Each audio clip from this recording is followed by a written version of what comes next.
So the king is dead, huh? Michael King. You know, I told my friend Jimmy Farah, who was best of friends with him and with King World since they began on television in Miami with an all-night show. I said, I'm going to move to Russia because I don't like anybody there, and when they die, I won't miss them. Which is kind of a mean thing to say, but you know, I'm tired of all these emotions of losing these great people. Michael King was very interesting. He and Jimmy owned a boutique store in Miami.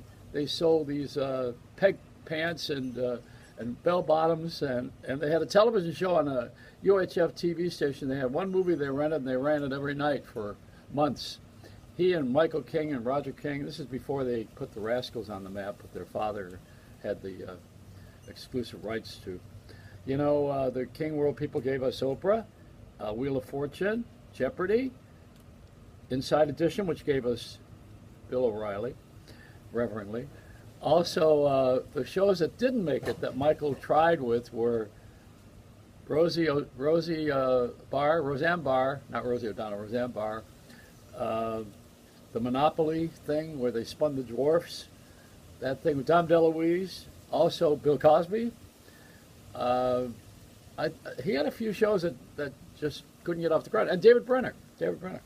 So you know, I liked him a lot, and when he and I talked about doing television, I said to him, you know, please don't do a show with me because I know it won't last. So after my show didn't last on TV, I went to Michael and I said, I thought you produced it. He says, no, you did this on your own. Well, we did the show from the NASDAQ window in Times Square, and I was the first person to do the show from Times Square. And I tried to convince them to put me there on King World. You know, Oprah and I got friendly. The person who discovered me at a 12-step meeting was Oprah's producer, Sherry Burns, and she put me on television in Miami. She discovered Oprah in Baltimore. And we're all in the family, you know, all of us. And so Roger King died a couple of years ago. He could never get sober, unfortunately, with his cocaine addiction. But you know, I don't know if he died of that, but you know, we're all good friends, and we are now missing some of the people who made television what it is today. And television is not what it was, obviously, and it's on the way out the door. So this is television, what you're watching right now. This on your phone or on your dashboard, which General Motors is trying to get the corner of the market on. They're trying to put themselves into the picture, and wait till the broadcasters and the FCC get a hold of General Motors. They're going to take them by the neck and choke them.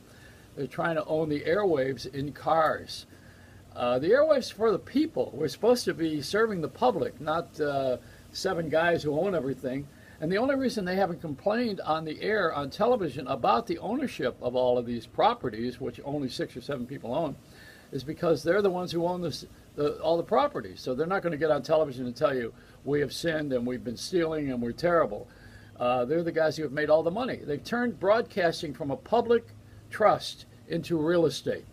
So they're actually selling it like houses, and you know, just the way the banks were in trouble, the broadcast industry is now looking for a bailout. And there you go. It's always the same trail. And what they need is people like me. But I'm not going to go there and be a whore. I'm going to stay here and be a whore. I want to be a, well, I don't want to be a whore. I want to be a prostitute. I want to be paid. You know, a prostitute is someone who enjoys sex more than poverty. Anyway, that's my little rap. I miss Michael King. He was a great guy. At his birthday party, on, I think it was his 50th birthday, his wife recreated his childhood by putting every car that he ever loved in his childhood on the lawn of their great estate in Malibu, up in the Sierra Mountains there. And he lived right next door to Barbra Streisand, incidentally, just in case you're interested.